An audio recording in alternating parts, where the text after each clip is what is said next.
All right. Hey, your microphone works really, really well. It works really, really well.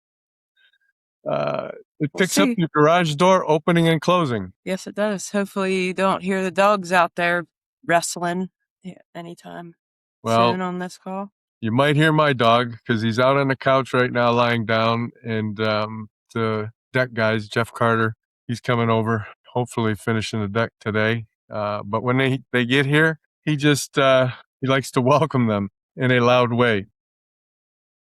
So There it is again. there it is. She's closing the She's door. shutting it now. That's awesome. Stop here in a second.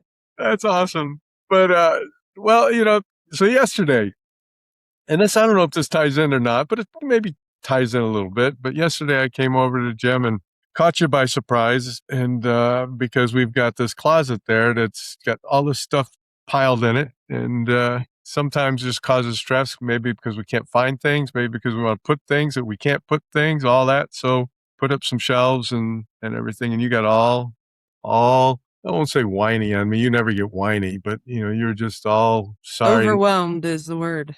but you couldn't That help. You think, okay, he's in there doing it. I want to work out. And you chose your workout over helping me. I get that. All right. But that goes back to another podcast where you just say, I'm going to do what I'm going to do. Right. And nothing gets in your way of that non-negotiable. I'm going to get my workout in. Yeah. Well, I think this is the thing. So I structure my days at like every Sunday I sit down and I detail my whole week out by 30-minute increments. And so yesterday, in that 45 minutes that I had after the 12 o'clock session that ended at 1:15 until I had a consult in my schedule, I had my workout because that was the only time I could get it in because I had programming, I had calls, I had a run in the morning, I had another meeting with a client, then I was going to work out. And you came in during my workout time. And so I thought, well, if you would have, this is my defense. If you would have said, hey, on Sunday, hey, on Monday around 2 o'clock, can we put up a show? So I would have said, yeah, because I could have switched my day to make that happen. That didn't happen. So that's where, yeah, my non-negotiable is I know that I'm going to be a better person if I get my workout in that day than help you put up shelves that I wasn't prepared for. And I walked in with the expectation that you were going to be working out. I had no doubt in my mind what was going to take place during that 1:30 to 2:30, 3 o'clock time frame. I already knew that, so I didn't come in expecting any help at all, Good, and because you didn't get much. I didn't need much. But sometimes, right? So we clean that out. We relieve some stress. Sometimes we hold things in our head, right? That can just wreak havoc sometimes on our mental health, our mental attitude. So our conversation today. So as we start this out, I'm going to really make this disclaimer. I think you will agree with us. We are not medical professionals. We are not mental health experts. We're not counselors, therapists, anything like that. We're not here to diagnose depression or help people with anxiety. Nothing like that at all. But what we do want to have a conversation today is about the benefits and the connection between exercise and mental health and feeling better about who you are and being able to just get through the day and do the things that you want to do with a great frame of mind, right? You've coached hundreds and hundreds of people over your time as a gym owner and a coach and a professional in the fitness industry. And I'm sure over this time frame, you've had a lot of discussions beyond burpees. I mean, I don't know anybody that walks into the gym and says, burpees get me excited and really help me. But Yeah. I'll bet you there in these consults that you've had, sitting down and talking with your clientele, they talk about a lot of other things that might not deal with how many burpees they can do. Yeah. Yeah. So, I mean, after we had this conversation yesterday, that like the topic that we were going to do, I just like reflected because I always reflect things back on myself first, is like, how does this apply to me personally? And then that helps me then apply it to clients, right? Like if I get in my own head and how it relates to me, I just think back to my life and fitness. And it was like, it all started because I wasn't in a good place mentally, and I didn't know what to do, and I didn't have any resources at that time to figure out what to do. It's like when you're a young adult trying to navigate the world, you don't know about therapy, you don't know about medication when you're kind of figuring it out on your own. It's like, well, I just knew that I could do fitness, and that was a step in a positive direction. It took my mind off things. It made me feel like less overwhelmed. It let me focus on something else. And so I think, while I maybe don't think about that often, I think about it, and I believe that is probably the reason why I started fitness, was because of where I was mentally, and I didn't know what else to do. But after talking with a lot of clients, it's easy to see that now, is that they come in and they're searching for something. Mm. We've talked about that on past podcasts, but they're searching for a feeling usually. And I believe at the end of the day, whether it's us as fitness coaches, whether it's teachers, whether it's mental health professionals, we're all trying to make people feel better, just through a different medium, right? Like, I choose fitness. Mental health professionals potentially choose like an office therapy talk session. Like, that's what they choose. But at the end of the day, we're all trying to lead people to the same result, and that's feeling better. Yeah, and movement helps. I mean, with that, right? Yes. I mean, how many I can well, I can just think of the times where I may be in a frame of mind and, I slap the leash on Leo and go to the Botanic Garden and walk for an hour. It's whatever that was bothering me, that movement, that exercise, getting out, maybe getting out in the nature, just getting out in the fresh air, but that movement, I'll get back from that walk and go, "What was I mad about? What was Yeah. I upset about?" Right? Right. Yeah. And I think that that's the thing, is it that at that point in time, right? Whether you go for that walk, or you take a medication, or you go to therapy, those are the vehicles to get you to that feeling. It's not, the walk wasn't the sole thing. If you go to therapy, it's not that one session that you went to. It's just a vehicle to making you feel better. And so I think that that's how we view fitness a lot of times, is it's the transportation vehicle that we use to get from one feeling, hopefully, to another feeling. What do you think happens? So, I mean, what do you think happens? And again, we're not coming from this from a neuroscience, point of view or, with anything like that, but just in your conversations the conversations you have with yourself, the conversations you have with your clients, what do you think takes place when we're exercising, when we're moving? Yeah. Well, I mean, you think about it. So if you think about the reason why people go to mental health professionals, whether it's to seek talk therapy or to seek out medical interventions, like medication, they're going there because there's something happening in their bodies, whether it's like anxiety or fear that usually comes with overthinking. Maybe they're not comfortable in their settings or in their environment. Um, Maybe they're stagnant in life. It's like they feel like they have no purpose, no drive. Like, that's a feeling. And so with fitness, is those things I feel like can be addressed. So, if you go, I've spent a lot of time in therapy, so I know what they do in therapy. It's like when your mind starts racing, and it's racing, racing, racing, and you can't catch thoughts, there are tools that the therapist gives you that's more internal, to get you to stop those racing thoughts. I think exercise can naturally do that. Is you're focusing on something else that's positive. It's that mind body connection. Is if you're doing a heavy lift, or you're doing specific pacing work, it's taking your mind off of those racing thoughts that you're having about whatever it is, and it's making it focus on something else. The same thing with your environment. Maybe your home life isn't great. Maybe your relationships aren't great. Maybe there's something going on. But when you step foot into the gym, you're out of that. You're out of that world. You're in a different world. And in our gym, is you're around other like-minded, you're supported by clients, you're supported by coaches. So, you're out of that environment. That's another thing. If you are lacking purpose in life, I think this is where I found it, was like, if you're lacking purpose and drive, you just feel like you are floating through the world with nothing. It's like fitness gives that to you. It gives you a positive to focus on. It gives you something to work towards. It gives you a purpose to get up and go somewhere every single day, because you know that it's good for you. You know, people are depending on you.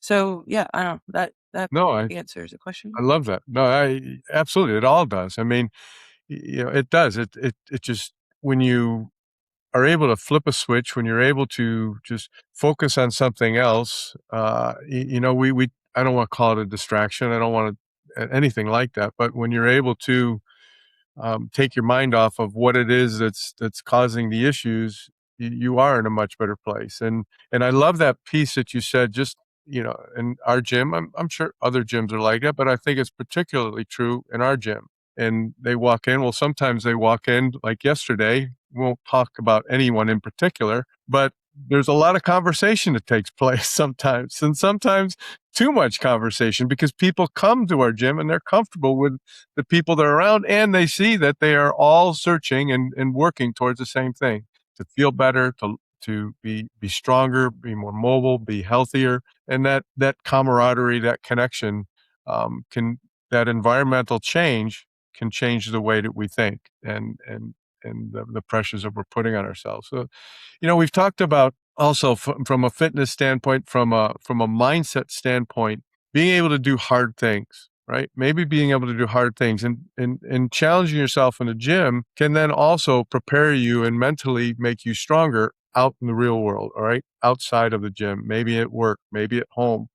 Talk to me a little bit about how just making small improvements, even in the gym and in fitness, how that can translate, how maybe some of your clients in the consults have talked to you about how they feel, that they connect something they did in the gym to something they were able to do outside of the gym in real life. Yeah.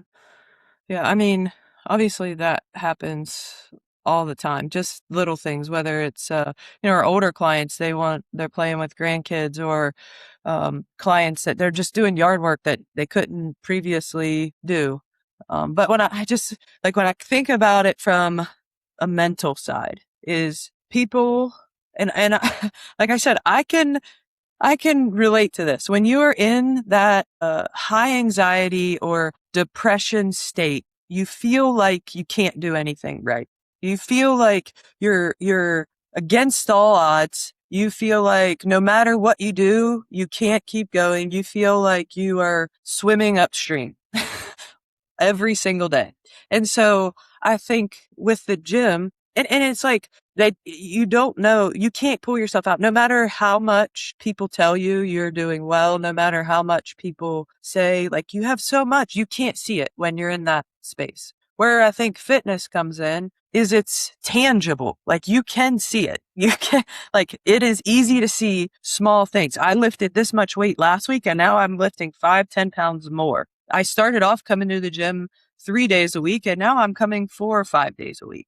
It's like these things start to add up, and that's where I think it naturally pulls people or gravitates people out of that depressive state without them even really trying, because it's just stacking those small wins on top of each other. And the next thing you know, they're thinking, wow, like, if I can do this, then I can do this outside of life. It's like giving them a gateway to the rest of the world through fitness. So, we hear it all the time in consults, is people have done therapy, they have done medication, and it still hasn't gotten them over the hump. And I'm not saying that I think it all works very well together.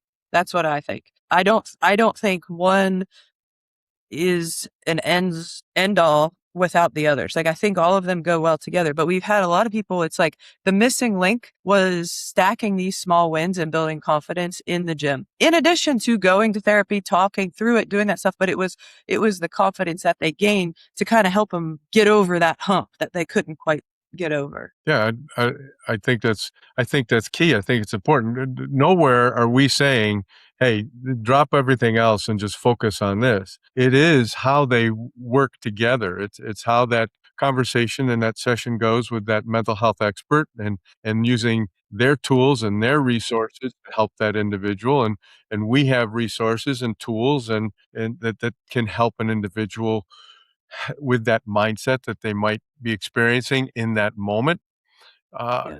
I want What to I think's really cool, let me add this, good, sure. is like when this topic came up, I thought about it. I'm like, and I don't know if you know, or like even some of our other coaches, but I can't tell you how many conversations over the last, 7 years. I have sales calls every day, right? So when I get on these sales calls, I always ask people, how did you hear about us? How did you hear about us? I want to see where people are hearing about us. And I couldn't tell you how many times someone has said, my therapist recommended you guys, which makes me feel really good because the therapists in town that I have a relationship with or there he is, That guy too. that know what we do. They know that we're going to take care of people. Like they know that we are not trying to replace therapy. We are not trying to replace what they're doing, but the therapists know that maybe the fitness and the health and the confidence is the missing piece in it. So they recommend them to us, which I just think, like, I take pride in that, knowing that we are a gym that a lot of mental health professionals refer their patients or clients to. And I think it goes the other way around too. I mean, all the time, and we stay in our lane. We are not going to take on that heavy lifting that needs that expert, that someone that is in that industry, that in that field, that knows how to help people work through their thoughts from a therapy session. So we're referring people out as well at the same time. Community, though, we touched on it a bit, just when we were talking about that earlier. But I do want to just maybe pause a little bit more and just focus on the aspect of community. Focus on being around people that are like-minded, that want to improve as well. We've talked about relationships in the past, and that fit score thing that we've used in the past, as far as, are you surrounded by people that support you exercising? Or do you have a partner, or do you have a group of friends that say, will question, why are you going to the gym today? Why are you doing that today? Look at you. You're the same as you were 3 weeks ago. That chatter, that I think they're barking at each other now. but Uh, but but talk just a little bit more, just about the importance of being around the right people, and how that, in the gym specifically, how that helps with people. Yeah. Well, same thing. We go back to the feelings that people have. People that are suffering from depression or anxiety, they often feel lonely, right? It's like and potentially because they're not capable of getting out into the world. It's like when you have all that weighing on you, the last thing you want to do is go hang out with friends in the evening or go hang out with people you don't have the capacity. And so I think that's where the gym comes in. Is it's a safe, easy place.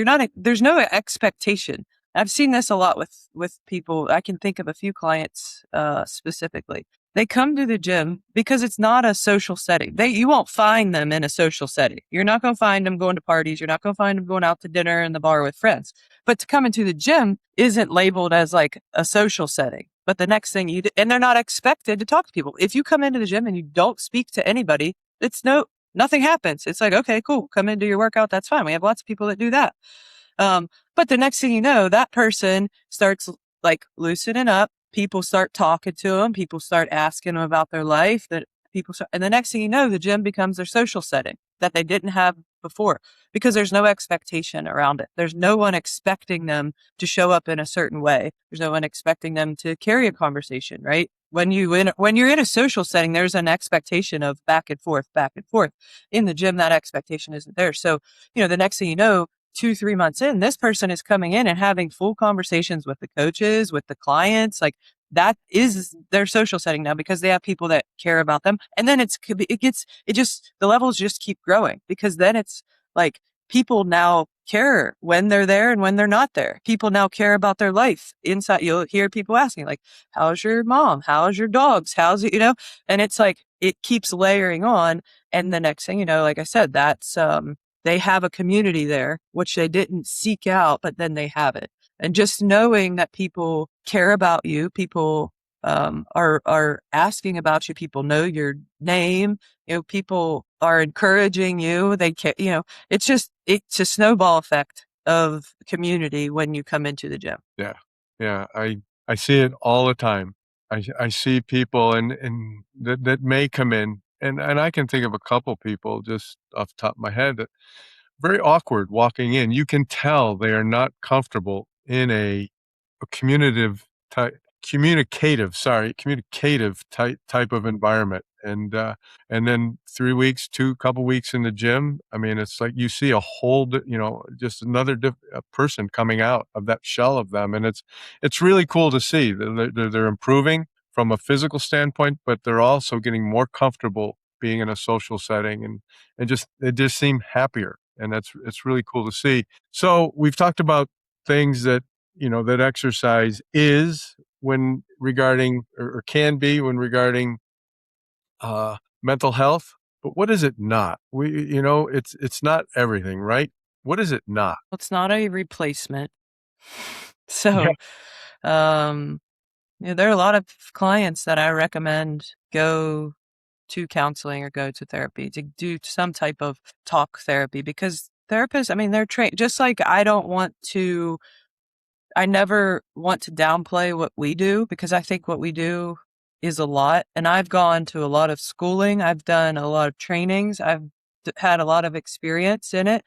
So just as I wouldn't want a medical health professional giving workouts to people, is the same thing, is like that's what they do. That's their life. That's what they've studied. That's where their experience is. So I think that it doesn't replace therapy. So if someone's really struggling, I definitely think you can't think exercise is going to replace it. And I've seen a lot of people think that as well, and I think I'm fully honest with those people is, when you start to see it get to the point to where they're using fitness to mask or numb their thoughts and their feelings, that's when it's not okay, because you need to feel those things. You need to talk about them. You need to feel them. You need to work through them, because there's people have traumas in life that you're not going to get over it through fitness. You're going to get over it by going through it, talking about it. And I do think there's chemical imbalances in people. Whether you were born like that or whether things have changed over time, it's science, and that I do believe there's chemical imbalances. So I don't think fitness should replace medication. It's uh, and I always say that too, is like everything could have a season as well.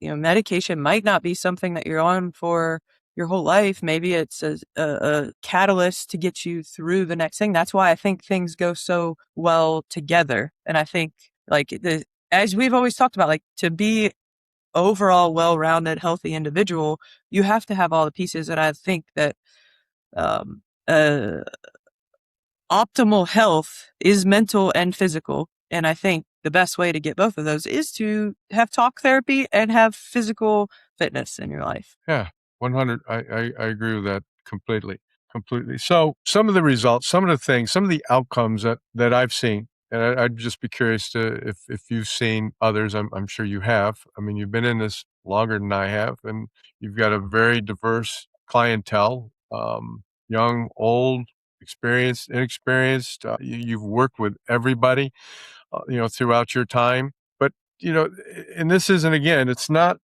science. These are more observations, right? But I think these things play a role in how we process and where, and how we can develop that positive mindset. I don't know if you can see my shirt, right? See my shirt? It says, See it. positivity is the competitive advantage.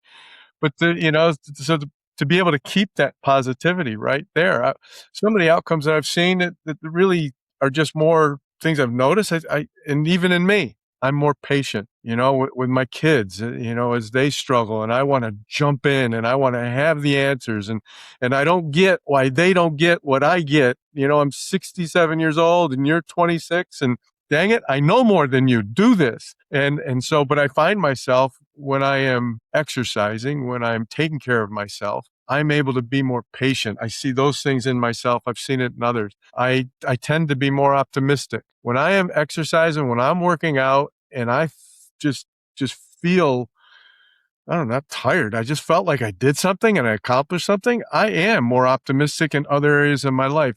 And I've heard others talk about that as well. What are some of the things that you've noticed, beyond the science, just with individuals that where exercise is created an outcome that isn't necessarily tied to the weight they can lift, the height they can jump, or the speed they can run. Yeah. I mean, I think it can start very small. I'm just thinking of exact examples. So I had a client not a couple weeks ago. I was traveling for work and couldn't really get to it. While we program travel workouts, sometimes there was no physical way they could get into the gym, and they said, man, and they were working the whole time while they were traveling. And they said, I can't wait to get back to the gym because I notice how much less stressed I am or able to handle stress when I'm in the gym. The week that they were gone, they were just working the whole week and the same thing. They were just overwhelmed, stressed, maybe more reactive. So I think something like that. I've seen it to where I always joke and I'm like, I think we are relationship savers because like I joke about it, but it's true. Somebody will come in and they're lacking confidence and that shows in their relationship, right? And it's like, maybe you're the jealous type. Maybe you like aren't confident in yourself. So you can't be good with someone else. And then like this happens is like the next thing you know, where it started off as not a good relationship at home, but they dove headfirst into fitness, 3 months down the road, it's like their relationship is better because they've gained confidence. The same thing, like maybe at home, they're a little bit more optimistic. They're less reactive. They have more patience with their partner at home. So all these things ended up stemming from fitness because they gained all of that just through movement, really. And maybe it wasn't anything to do with their relationships. It was how they were feeling. And they reached a certain point. And I think too is we've talked about this a lot. And this one, like, means a lot to me, but when you see parents with their kids, um, you know, like they can't do something. And so with their kids physically, and that really, that bothers a lot of parents. I hear that more often than not. It's like, man, I just want to be able to do this with my kids. Like other parents can do this with their kids and they feel like they're missing out. And what happens mentally, not only can they start doing stuff physically, but what happens to them mentally is they go from that kind of doom and gloom state, like I can't do these things, to just on top of the world because their kids are the most important thing to them. And they are now having a better relationship with them because of fitness. That's like the coolest thing to me. I'm going to expand on that just a little bit, and I'm going to take that parent that wants to be able to do things with their kids, and I'm going to extend that out to being that grandparent, right? So, a different age group of an individual wants to do things with their grandkids, and now I'm going to say it's even harder because you couple that. That mindset where you're later on in life, whereas, yeah, I agree with you. I think parents want to be able to do that. But parents can also see maybe a longer roadway or runway to get to where they want to be. As a grandparent, you might be sitting there going, my gosh, this is hard now. How am I going to do this now?